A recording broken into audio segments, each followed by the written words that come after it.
केजरीवाल जी की दोगुली राजनीति जो है ना, वो एक दिन दिल्ली को ले डूबेगी। 12 साल पहले से दिल्ली में मुझे कोई ऐसा चेंज नहीं लगा, मुझे और गंदी लगी दिल्ली। अच्छा, और गंदी लगी दिल्ली, मैं कहना चाहता हूँ। 60 साल से कांग्रेस सरकार थी, कौन सा रोजगार मिल गया, कौन सा क्या हो गया, क्या मुस्लिम पक्ष या मुस्लिम समुदाय एजुकेटेड हो गया, चाहे हिंदू एजुकेटेड हो गया। अच्छा, गरीब जनता, एक टाइम था मैडम, 10 साल पहले 15 साल पहले आदमी को फ्लाइट में बैठने के लिए सोचना पड़ता था।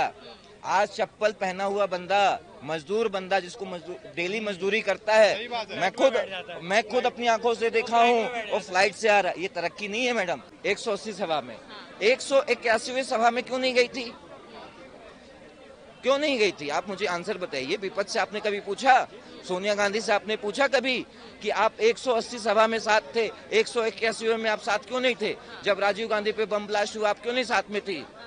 आप 180 गई, क्यों एक में नहीं गई? आपको मालूम था कि बम ब्लास्ट होने वाला है? इससे यही साबित होता है कि सोनिया गांधी को मालूम था कि बम ब्लास्ट होने वाला है, इसलिए वो नहीं गई। अच्छा।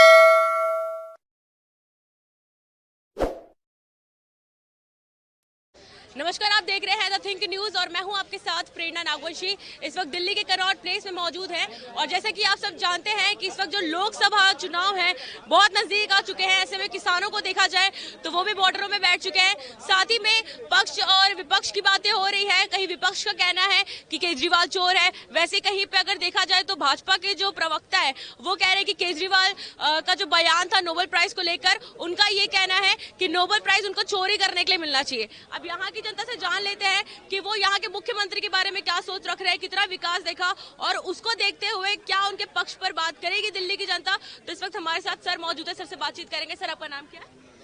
चंदन चतुर्वेदी नाम है मेरा। सर, आपको लगता है जो भाजपा के जो प्रवक्ता कह रहे हैं कि केजरीवाल को चोरी करने के लिए जो नोबेल प्राइज मिलना चाहिए, सहमत है इस बात से आप?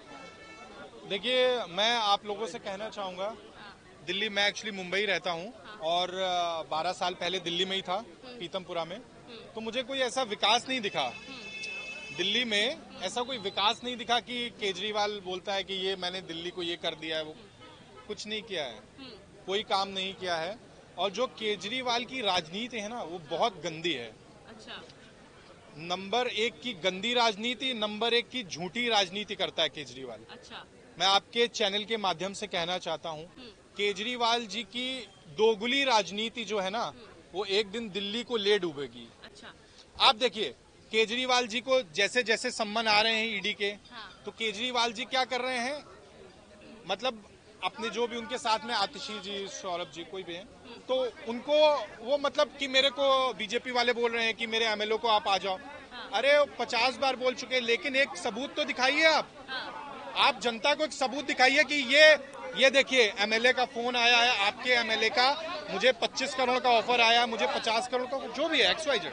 मैं मानता हूँ आप सही हो, आप ये गंदी राजनीति क्यों करते हो, घिनौनी राजनीति क्यों करते हो जनता को आप? हाँ, दिल्ली की जनता तो खुश है ना, लेकिन अभी स्कूल बनवा रहे हैं वो। अभी परसों के दिन स्कूल का उद्घाटन हुआ, प्लस 350 इलेक्ट्रिक बसेस दी।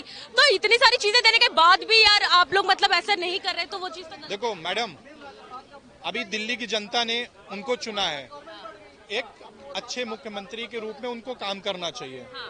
उन्होंने जो बोला है, मैं तो यहाँ नहीं रहता हूँ, मैंने बोला मैं मुंबई रहता हूँ, लेकिन 12 साल पहले से दिल्ली में मुझे कोई ऐसा चेंज नहीं लगा, मुझे और गंदी लगी दिल्ली। अच्छा। और गंदी लगी दिल्ली, मैं कहना चाहता हूँ। लेकिन ये राजनीति उनको ऐसी नहीं करनी चाहिए। इलेक्ट्रिक ये तो कॉमन है। अभी आप यूपी और दिल्ली का कंपैरिजन कर सकते हो। यूपी जो है वो पाकिस्तान जितना बड़ा एक देश है, पाकिस्तान उतना बड़ा एक राज्य है भारत का यूपी। आप उसका प्रोग्रेस देखिए, आप जाइए सड़कों पे, आपको पता चलेगा। हाईवेज पे जाइए, आप वहाँ की सुरक्षा देखिए, वहाँ की बहन बेटियां कैसे सुरक्षित रात को भी घूम सकती हैं। तो आप, लेकिन विपक्ष का कहना है कि अगर इतने सुरक्षित है तो हाथरस जैसे जो केसेस है वो कैसे हो गए, और उनके आरोपियों में भी 3 आरोपी जो थे उनको भी बरी कर दिया गया, एक ही को सजा सुनाई दी गई।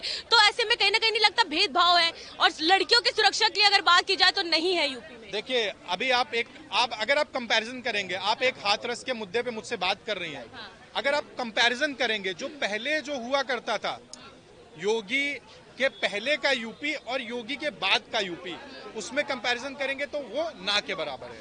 आप मेरी बात समझ रहे हैं ना? पहले अगर 100 अपराध हो रहे थे पहले, लेकिन घर वालों को बिना बताए लड़की की लाश को जला दिया गया, ये भी तो अंतिम संस्कार कर दिया गया। ये पहले भी तो नहीं हुआ ना, ये इसी सरकार में हुआ ना। अरे मैडम, पहले क्या क्या हुआ आपको पता है? मैं यूपी से हूँ, मेरा घर जो है वो यूपी में है, कानपुर में है, ठीक है। मैं उसके बाद यहाँ दिल्ली रहा 2006 से 2012 तक, और 2012 के मैं मुंबई में रहता हूँ, तो मुझे पता है यूपी में क्या होता है, कैसे बात बात पे बंदूक कट्टे निकल आते हैं। यूपी में कट्टा बोलते हैं, पता है आपको? कट्टे निकल आते हैं, अभी वो सब बंद हो चुका है। अच्छा, यानी कि कहीं ना कहीं जो गुंडे माफिया हैं वो अभी उनको सजा मिल रही है आपको? ऑफ कोर्स मिल रही है। आपको नहीं दिख रहा है मैडम? आपको नहीं दिख रहा है क्या? यूपी आप गई है कि नहीं गई है? गई है ना, तो आपको विकास दिखा है कि नहीं दिखा है? कहते हैं कि रोडों पे विकास है, विपक्ष का कहना है। पहले आप बताइए। आप मैं गई मत करिए, आप विपक्ष की बात मत करिए, विपक्ष को कुछ भी कह सकता है। अरविंद केजरीवाल जिस सोनिया गांधी को गाली देते थे, जिस राहुल गांधी को गाली देते थे, जिसके नाम पे उन्होंने राजनीतिक करियर शुरुआत की थी कि कांग्रेस हटाओ, सोनिया हटाओ, राहुल हटाओ, जिसके नाम पे उन्होंने राजनीति शुरू करी थी अपनी, आज उसी की गोदी में जाके बैठे हैं। देख ही रही है कांग्रेस और आपका, क्या समझेगी? तो यही हुआ भाई। लेकिन राहुल गांधी जा जाके रोजगार पर भी तो बात कर रहे हैं ना, काफी सारी चीजें कर रहे हैं, वो भी अपनी तरफ से एफर्ट्स तो लगा रहे हैं। बोलने में कुछ नहीं होता है मैडम। 60 साल से कांग्रेस सरकार थी, कौन सा रोजगार मिल गया? कौन सा क्या हो गया? क्या मुस्लिम पक्ष या मुस्लिम समुदाय एजुकेटेड हो गया, चाहे हिंदू एजुकेटेड हो गया, या गांव एजुकेटेड हो गया? मोदी जी ने करोड़ों घर बांटे हैं। लेकिन 70 साल में रेलवेज भी तो बनाए, IIT भी बनाई, एम्स भी बनाए, ऐसा कहना है विपक्ष का, तो उन्होंने भी कहीं ना कहीं किया है ना, ये सब चीजों पे विकास तो किया ना 70 साल। देखिए, अगर आपके पास पैसा है, आप सरकार में हैं, तो कुछ तो करना ही पड़ेगा। अगर आप कुछ नहीं करोगे तो आपको जूता मारेंगे, सीधी सी बात है, जूता मारेंगे ना। तो वो तो आप मान रहे हैं ना कि किया तो है ना 70 सालों में कुछ? अरे उतना भी नहीं करेंगे तो क्या करेंगे? उतना नहीं करेंगे भाई, लूटना है। अगर आपको 100 रुपया मिला है, अगर 100 रुपये में आपको लूटना है तो 5 रुपए का तो काम करके दिखाओगे। लेकिन पहले महंगाई उतनी नहीं थी ना, अब ज्यादा है। अच्छा। अब कह रहे हैं, हाँ। अच्छा। वो विपक्ष का भी कहना है कि पहले 400 रुपए सिलेंडर, स्मृति ईरानी सिलेंडर के लिए जो निकालती थी प्रोटेस्ट, और आज वही 1500 1600 में खरीद रहे, तो वो भी तो डिफरेंस देखिए ना। आपके पास कौन सा मोबाइल है मैडम? मेरे पास MI। आप देखेंगे हर किसी के पास MI है, हर किसी के पास आईफोन है, किसी के पास सैमसंग है। आपकी अर्निंग 7 लाख है कि आप नीचे है? नीचे। तो आप टैक्स नहीं पे करती हैं, राइट? पहले 2.5 लाख का आपकी अर्निंग होती तो आप टैक्स पे करती थी, राइट है? ये टैक्स स्लैब में आते हैं। तो क्या ये तरक्की नहीं है कि एक आम आदमी की जो अर्निंग है 7 लाख हो गई है, जहाँ 2.5 लाख होती थी? ये तरक्की नहीं है? लेकिन गरीब जनता को तो भारी पड़ता है ना। अच्छा, गरीब जनता, एक टाइम था मैडम, 10 साल पहले, 15 साल पहले आदमी को फ्लाइट में बैठने के लिए सोचना पड़ता था। आज चप्पल पहना हुआ बंदा, मजदूर बंदा, जिसको डेली मजदूरी करता है, मैं खुद अपनी आंखों से देखा हूँ, वो फ्लाइट से आ रहा है। ये तरक्की नहीं है मैडम। ये तो कांग्रेस ने फ्लाइट टिकट बुक करके दिया उन गरीबों का, और इसलिए फ्लाइट बैठ रहे हैं। कोई तरक्की नहीं है। अच्छा, लेकिन विपक्ष का ये भी कहना है कि पढ़ी लिखी जनता जो होती है ना, वो भाजपा को वोट नहीं करती है। अच्छा। वो धर्म में बढ़ जाती है, विपक्ष का कहना है, उस पर क्या कहना चाहेंगे? देखिए, अगर पढ़ी लिखी जनता कौन है, अगर हम धर्म की बात करें, हिंदू पढ़ा लिखा है, सिख पढ़ा लिखा है, क्रिश्चियन पढ़ा लिखा है। तेलंगाना की बात करते हैं। नहीं, तेलंगाना, अच्छा है। केरला में लिटरेसी रेट 91% है, राइट है? आप जाके देखेंगे वहाँ एक आदमी को पढ़ा लिखा नहीं है। समझिए, कागज में दिखाना और धरातल पे रहना अलग चीजें होती है। आप एक चीज नोट करिए, विपक्ष क्या कहता है, उनका काम है बोलना। आप मीडिया वाले हैं, आप सच्चाई दिखाना आपका काम है। आप मुझसे क्वेश्चन वो पूछिए जो आपका क्वेश्चन हो, जनता का। विपक्ष क्या कहता है?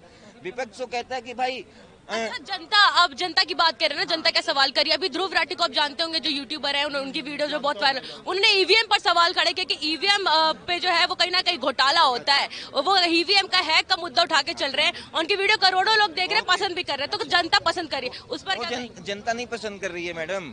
जनता देखिए, अगर EVM वाली बात होती, तेलंगाना में कांग्रेस जीत गई, वहाँ EVM हैक नहीं हुआ। अगर बीजेपी जीत जाती तो EVM हैक हो जाता। पंजाब में आप सरकार जीत गई तो ईवीएम हैक नहीं यूपी हुआ। में जो सड़कों पर जो आपने बताया कि आप यूपी से बिलोंग करते हैं, यूपी में सड़कों पर भी जो ईवीएम मिली थी उस पर क्या कहना चाहेंगे? कहीं ना कहीं प्रूफ तो दिया गया था ना? देखिए क्या होता है, ये राजनीति है। यहाँ पे 10 रुपए दे के ईवीएम फेंकवा देंगे। यहाँ पे कांग्रेस क्या के होता पास है? इतना पैसा है कि वो कुछ भी खरीद सकती है। आपको ईवीएम क्या है, 10 फॉरेन से ईवीएम लाके फेंक देते हैं रोड पे। अच्छा, उस पे लिखा था क्या ये सरकार बीजेपी गवर्नमेंट के ईवीएम है या इस इलेक्शन का ईवीएम है या इस इलेक्शन का। पंजाब इलेक्शन की जो वीडियो वायरल हुई थी, जो एक उस पर क्या कहना चाहेंगे? वो जो वीडियो में जो साफ साफ दिख रहा है। देखिए वहाँ पे जो इलेक्शन हुआ था ईवीएम से नहीं हुआ था, वहाँ पर्चे पे हुआ था। ठीक है, जैसे आपने पाकिस्तान पे देखा होगा, अभी आप न्यूज देख रहे होंगे, पाकिस्तान में ईवीएम जो क्या कहते हैं आर्मी है वो ठप्पा लगा रही है। पहले भी कांग्रेस के राज में यही होता था, ठप्पा लगाओ ठप्पा लगाओ ठप्पा लगाओ चलता था। अब ठप्पा लगाने वाला सिस्टम खत्म हो गया है कि एक आदमी 10 ठप्पा लगा के जाता था। ये हमने भी किया है, ऐसा नहीं है, हमने भी किया है भाई। फलाना आदमी दिल्ली में रहता है, अच्छा हम अब बन जाते हैं भाई, यही होता था। हमने आंखों से देखा है बूथ कैप्चरिंग कैसे होती है, यूपी में बूथ कैप्चरिंग कैसे होती है, दिल्ली में बूथ कैप्चरिंग कैसे होती है, हमने देखा है यार। ईवीएम का मतलब है ये कागज है, 50 लगा दो यार। यहाँ तक देखा है हमने गोरखपुर में, आपको याद होगा जो चुनाव हुआ था, एमएलए का चुनाव हुआ था, जो कैंडिडेट था, कैंडिडेट का नाम भूल गया हूं मैं अभी, अच्छा शुक्ला जी हैं कैंडिडेट, उनके नाम का वोट पड़ गया था। हमारे मोहल्ले में ही उनका वोटिंग सेंटर था, उनके नाम का वोट पड़ गया था किसी ने। तो इसका मतलब आपके हिसाब से कहने का ईवीएम हैक नहीं है? ईवीएम कैसे है? राजनीति है ये तो भाई आप जीत जाओ जहाँ वहाँ ईवीएम हैक नहीं, जहाँ हार जाओ ईवीएम। भाई तुम कुछ काम करोगे तभी तो जीतोगे। लेकिन जहाँ भाजपा हारती वहाँ सड़कों पे ईवीएम भी तो नहीं मिलता ना, ये भी तो बात है ना सर। कहाँ पे आपको ईवीएम मिला? यूपी में नहीं मिला। आपने यूपी जब चुनाव हुए थे, मैं खुद वहाँ पर गई थी सर्वे करने के लिए, जीतने के बाद वहाँ पे सड़कों पर ईवीएम मिली थी। आपने देखा था वो भाजपा वालों ने फेंका था या इलेक्शन कमीशन? तो अगर ईवीएम आपको मिला तो आपको इलेक्शन कमीशन पे सवाल उठाना चाहिए। ईवीएम का काम इलेक्शन कमीशन का, ना कि बीजेपी का है, ना गवर्नमेंट का है, ना किसी का। ईवीएम का जो काम है, इलेक्शन कराने का जो काम है, इलेक्शन कमीशन का काम है, ये ना किसी सरकार का काम है। अगर सरकार का काम होता तो कोई भी सरकार जीत जाती। ईवीएम का जो काम है, जो वोटिंग का काम है, इलेक्शन कमीशन इंडिपेंडेंट वर्क करता है, उसके ऊपर किसी भी सरकार का जोड़ तोड़ नहीं होता। याद रखिए। और ईवीएम जो है कोई भी फेंक सकता है यार। आप पुराना ईवीएम लाइए। ईवीएम है सर, कोई कूड़ा कचरा थोड़ी है, कोई भी फेंक सकता है। ऐसी कैसी बात कर रहे हैं? 180 सभा में सोनिया जी गई थी, 180 सभा में। 181वें सभा में क्यों नहीं गई थी?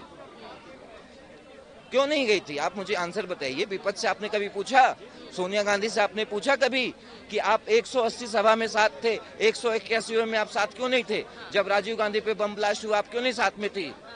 आप 180 गई, क्यों एक में नहीं गई? आपको मालूम था कि बम ब्लास्ट होने वाला है?